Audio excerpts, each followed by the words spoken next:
जय सीताराम आप सभी को। कैसे हैं आप सब? आई होप आप सभी अच्छे होंगे। आपका एक बार फिर स्वागत है मेरे यूट्यूब चैनल इंक्लूसिव एजुकेशन पथ पर। और इस बार मैं आप सभी के लिए लेके आई हूँ जो KVS NVS में स्पेशल एजुकेटर की पोस्ट PGT TGT और PRT की निकली हुई है, उनके लिए टॉपिक वाइज इम्पोर्टेंट प्रश्न। इस वीडियो में मैं आपको विकलांगता के ऐतिहासिक परिप्रेक्ष्य टॉपिक जो है उससे रिलेटेड टॉप 10 क्वेश्चंस करवाऊंगी। तो चलिए शुरू करते हैं। प्राचीन समाजों में विकलांग व्यक्तियों के प्रति प्रमुख दृष्टिकोण क्या था? ऑप्शन ए सहानुभूति, ऑप्शन बी दया, ऑप्शन सी सामाजिक बहिष्कार, ऑप्शन डी आधिकारिक संरक्षण। तो बताइए इसका राइट आंसर क्या होगा। फिर मैं आप लोगों को बताती हूँ कि इसका सही उत्तर है वो क्या होगा।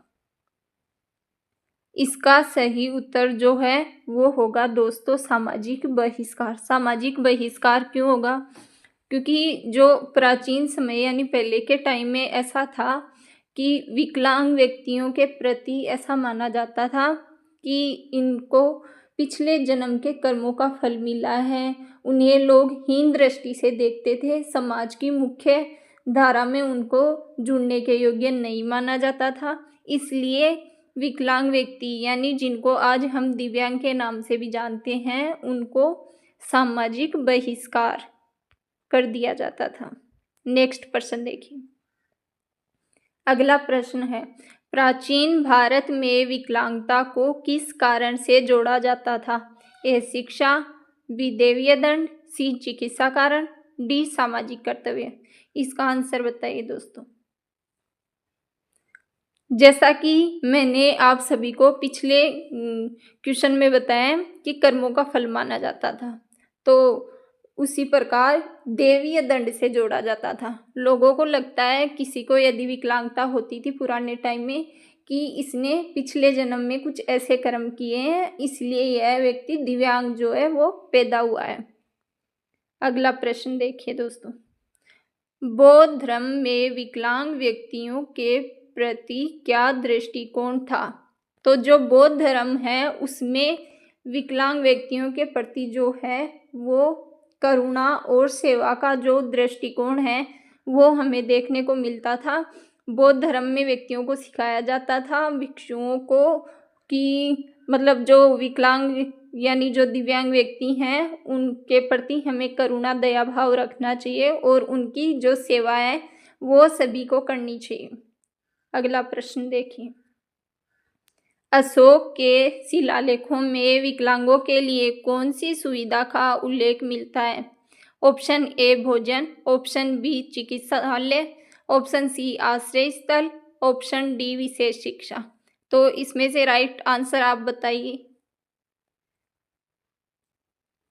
इसमें जो राइट आंसर है वो मैं आप लोगों को बता देती हूँ, आश्रय स्थल।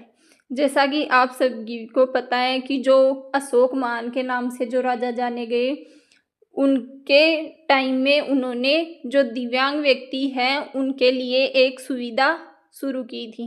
इसका आंसर जो होगा वो होगा सी, राइट, आश्रय स्थल। उस टाइम उन्होंने लोगों के लिए चलाई थी यह सुविधा। अगला प्रश्न देखिए, प्रश्न संख्या 5। मध्यकाल में विकलांग व्यक्तियों को मुख्यतः कहाँ रखा जाता था? ऑप्शन ए गुरुकुल, ऑप्शन बी मस्जिद, ऑप्शन सी मठ व धर्मस्थल, ऑप्शन डी न्यायालय। इसका आंसर क्या होगा?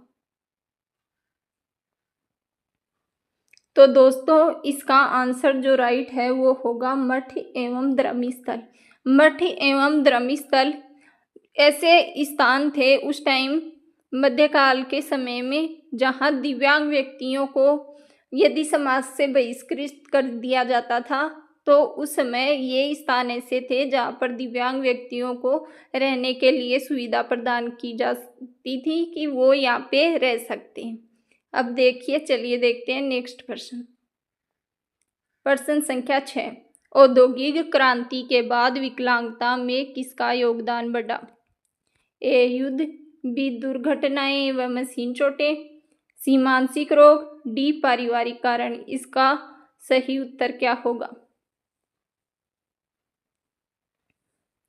इसका सही उत्तर जो है दोस्तों वो होगा बी, दुर्घटनाएं व मशीन चोटें।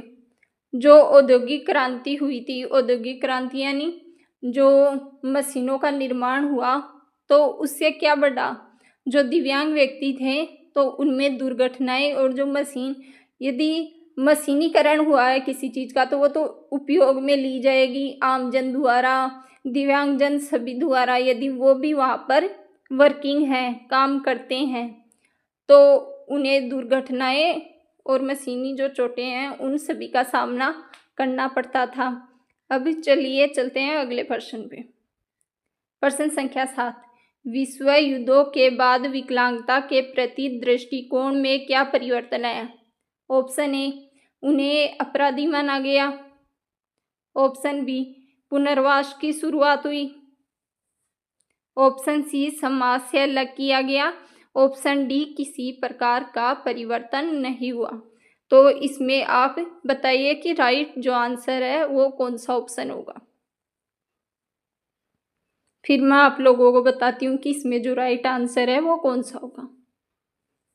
इसमें जो राइट आंसर है वो देखने को मिलता है पुनर्वास की शुरुआत हुई। विश्व युद्ध जो हुए दोस्तों, प्रथम विश्व युद्ध, द्वितीय विश्व युद्ध, उनके बाद जो विकलांगता यानी दिव्यांगता जिसे आज के समय में हम बोलते हैं, उसके जो दिव्यांगों के प्रति लोगों का दृष्टिकोण था उसमें क्या परिवर्तन आया? परिवर्तन यह आया कि लोगों की पुनर्वास की शुरुआत हुई। क्योंकि आप खुद ही सोचिए, यदि उस समय जो विश्व युद्ध हुए, प्रथम विश्व युद्ध, द्वितीय विश्व युद्ध, तो उसमें क्या है, अगर विश्व युद्ध होगा तो लोग आपस में लड़े थे, जैसा कि आप सभी को पता है, तो उसमें लोगों के चोटें भी आई थी, हाथ पैर भी टूटे थे, तो जो दिव्यांग व्यक्ति हैं उनकी संख्या बहुत ज़्यादा बढ़ गई थी। तो इस प्रकार लोगों की सोच में धीरे धीरे परिवर्तन आया और उन्होंने इसके लिए पुनर्वास की शुरुआत जो है की। चलिए अब चलते हैं अगले प्रश्न पे। विकलांगता को पहली बार मानवाधिकार के रूप में कब देखा जाने लगा? ऑप्शन ए 18वीं शताब्दी, ऑप्शन बी 19वीं, ऑप्शन सी 20वीं, ऑप्शन डी 21वीं सदी। इसका करेक्ट आंसर कौन सा है? इसका करेक्ट आंसर जो है दोस्तों वो होगा ऑप्शन सी 20वीं सदी। चलिए चलते हैं नेक्स्ट प्रश्न पे। WHO ने विकलांगता की परिभाषा जो है वो किस वर्ष दी थी? मैं आप लोगों को बता दूं, WHO यानी वर्ल्ड हेल्थ ऑर्गेनाइजेशन, विश्व स्वास्थ्य संगठन। कई बार इसकी फुल फॉर्म भी जो है दोस्तों वो पूछी जाती है, ये भी आप याद कर ले। तो इसमें option A 1948, option B 1965, option C 1980, option D 2005। तो इसका जो करेक्ट ऑप्शन है वो होगा ऑप्शन सी 1980। लास्ट क्वेश्चन देखिए। WHO का जो 1980 का मॉडल था वो क्या कहलाता है? तो वो कहलाता है ICF या ICIDH या DSM या UNDR। इनमें से कौन सा आएगा?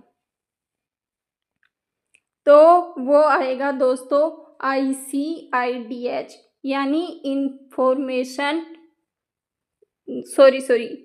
International classification of impairment, disability and handicapped, जिसकी फुल फॉर्म है जो कई बार पूछी जाती है।